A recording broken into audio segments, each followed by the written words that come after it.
Inaantok pa si Jason ng mga oras na yun nang may biglang pumasok sa kwarto niya. Ang kanyang pamangkin na si Nikki. Nakasuot ng uniform na pang senior high. 18 years old na ito at malaking bulas. Iba din ang hubog ng kanyang katawan at napakaamo ng mukha. Kung kaya naman marami nagpapantasya sa dalagitang to. 3 taong gulang pa lamang to nang simulang tumira kila Jason.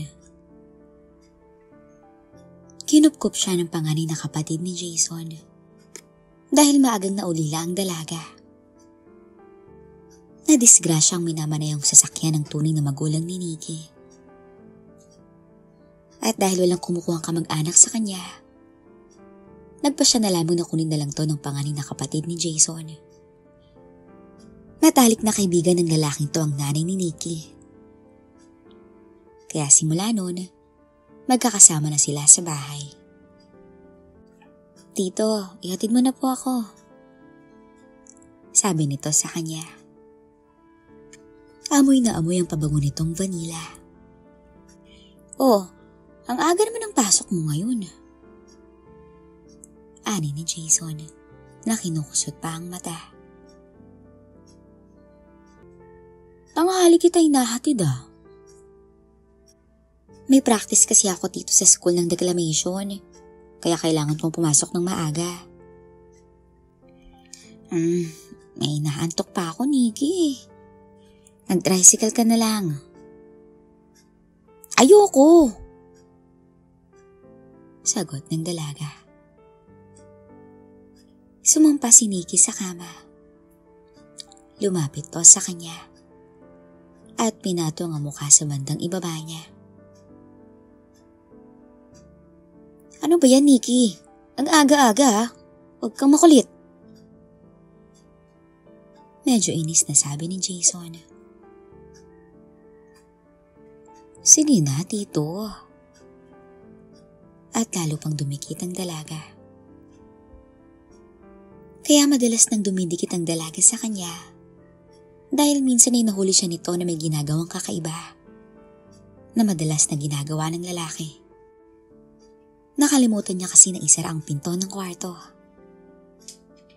At simula noon, nag-iba na ang kilos ng dalaga. Napapadalas na rin ang pagsuot nito ng may ikling short sa bahay. Tila nang aakit.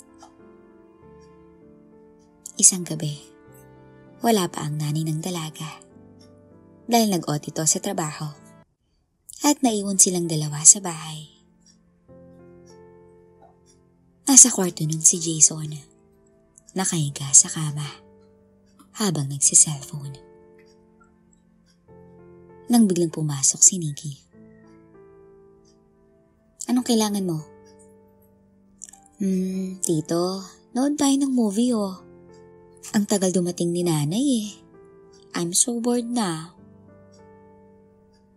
Ani ng dalaga. "Ay nako, Nikki. Manood ka mag-isa mo. Wala ako sa mood dahil nag-away kami ni Ate Jess mo."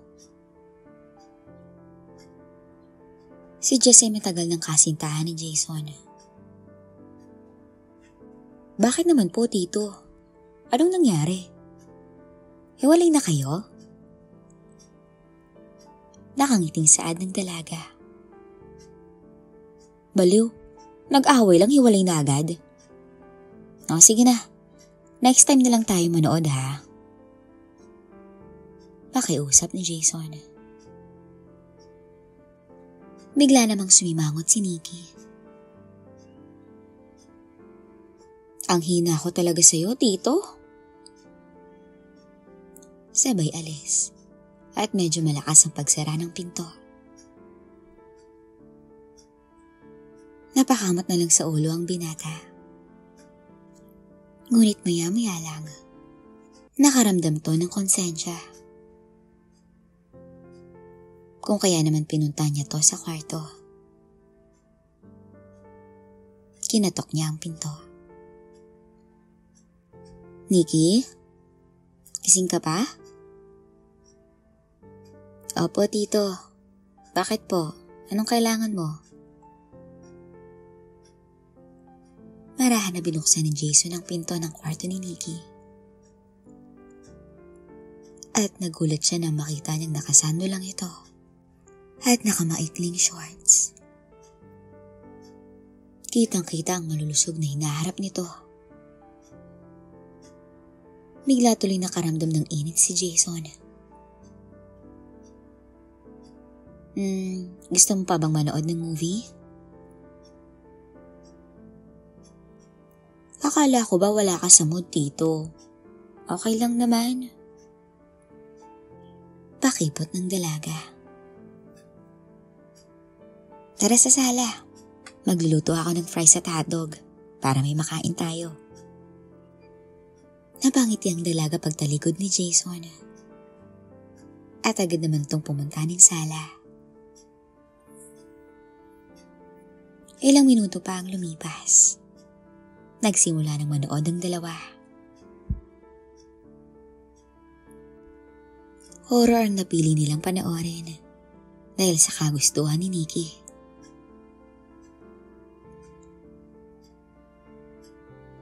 Nung nasa climax na ang dalawa, biglang napayakap ang dalaga kay Jason. Ano ba yan, Nick? Ikaw pumili ng horror nito pero matatakotin ka? Natatawang sambit ni Jason.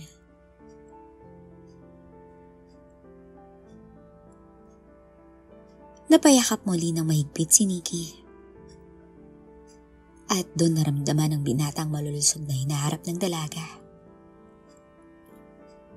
Nakaramdam na naman to ng init. Oh, kumain ka na muna ng fries or hotdog. Para hindi ka matakot. Ani ni Jason sa kanya.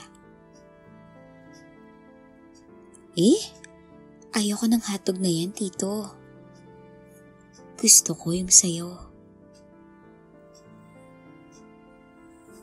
Nagulat ang binata sa sinabi ng pamangkin at hindi agad to nakaimik.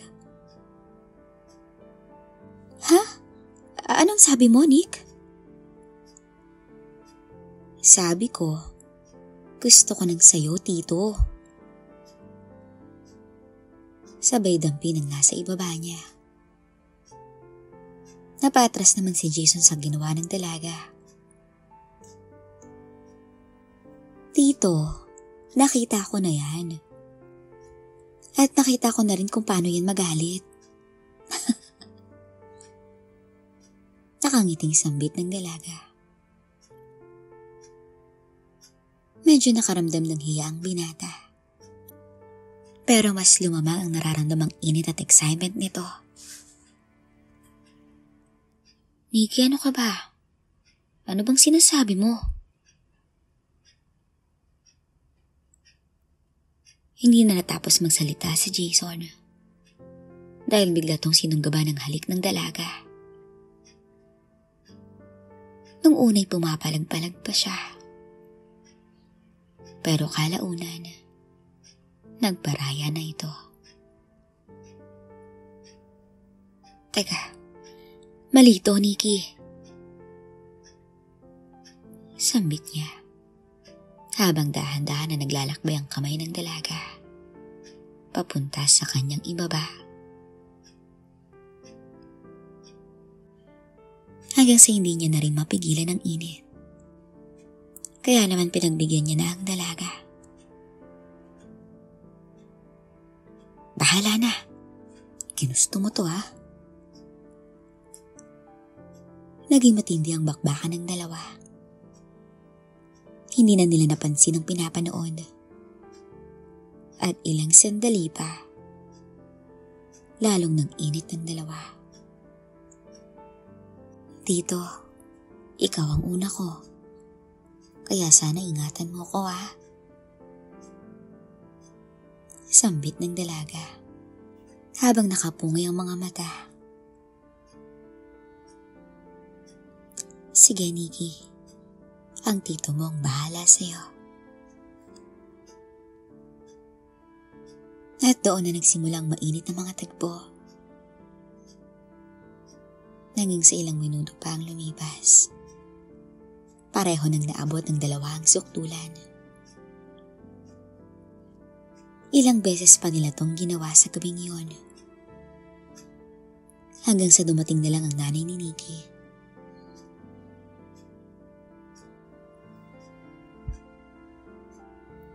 Tito, sige na. Ihatid mo na ako, please. Nagmamakaawang saad ng dalaga. Inaantok pa ako, Nikki. Parang bata namang umirap si Nikki. Pero nakangiti. Gigisingin kita, Tito. Akong bahala sa'yo. Marahang naglakbay ang mga kamay nito sa ibaba ng binata. At sinimulan ng pampagising sa kanya. Napapapikit na lamang ito sa ginagawa ng pamangkin. Sige pa, gisingin mo lang ako. At nang malapit nang maabot ni Jason ang sukdulan. Nikki, tigil na. Magkikita kami ni Jess mamaya. Baka mahalata niya. Agad namang tumigil ang dalaga. Arte naman ang girlfriend mo. Ihatid mo na ako, Tito. Hinampas ni Nikki ng una ng mukha ni Jason. At tawa to ng tawa bago umalis. Halata kasi sa mukha ng binatang pagkabitin habang nakasakay to sa motor. Pero naisip din niya kasi na baka mahalata ng girlfriend niya kapag konti lang mailabas niya mamaya. Sumakay si Nikki sa likuran niya at nanadya pa yata dahil nagpabango ulito. Ang tamis ng amoy ng kanyang magandang pamangkin. Lalo tuloy nag-iinit si Jason. Tara na, Tito. At yumakap to sa baywang niya. Pinaandar na ng binata ang motor. Kumapit ka, ha?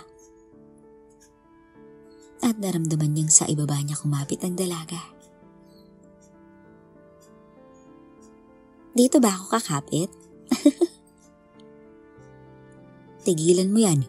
Baka maaksidente tayo. Hindi mo pa kasi pinatapos sa akin, Tito eh. Eh di sana hindi ka nabitin.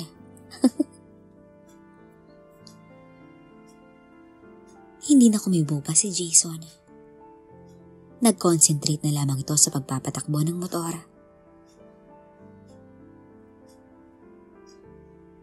Nagiinit pa naman ako ngayon, Tito. Bulong ni Nikki sa tenga niya. Mainit at mabango ang hininga nito. Tigil na, Nikki. Malilate ka sa practice. Tito, balik tayo. Okay lang kahit malate ako doon. Mailabas lang natin ang init natin sa katawan. Sabay lakbay ng kamay sa ibaba ni Jason. At hindi na nga nakapagpigil pa ang binata. Bigla niyang niliko ang motor pabalik sa bahay. At pagpasok pa lang rito, naging mainit agad ang mga tagpo. Parehong sabik ang dalawa sa isa't isa. At ilang sandali pa, naabot na nila pareho ang langit. Hingal kabayo nang matapos ang dalawa. Tara na, Tito. Late na ako. Nagagalit na siya. Siya pa naman mag-practice sa akin. Agad namang tumango si Jason at nagtungo ng dalawa sa school. Hinatid niya ang kanyang pamangkin hanggang sa classroom kung saan ang practice. Walang tao doon bukod sa "Good morning, ma'am." Bati ni Nikki sa teacher.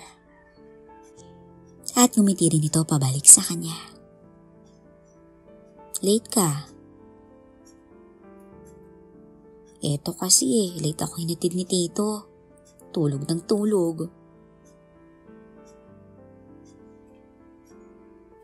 Tumawa lang ang teacher ni Nikki. Sabay lapit kay Jason. "Ano na babe? Tuloy ba ang date natin mamaya?" "Syempre naman." "Anong oras?" Susunduin ko na muna si Nikki. Tas babalikan kita rito." "Okay." Nakangiting sambit ng guro ni Nikki. "Ang bait ng tito mo, Nikki, no? Hatid sundo ka." Ngumiti naman ang dalaga sa kanya.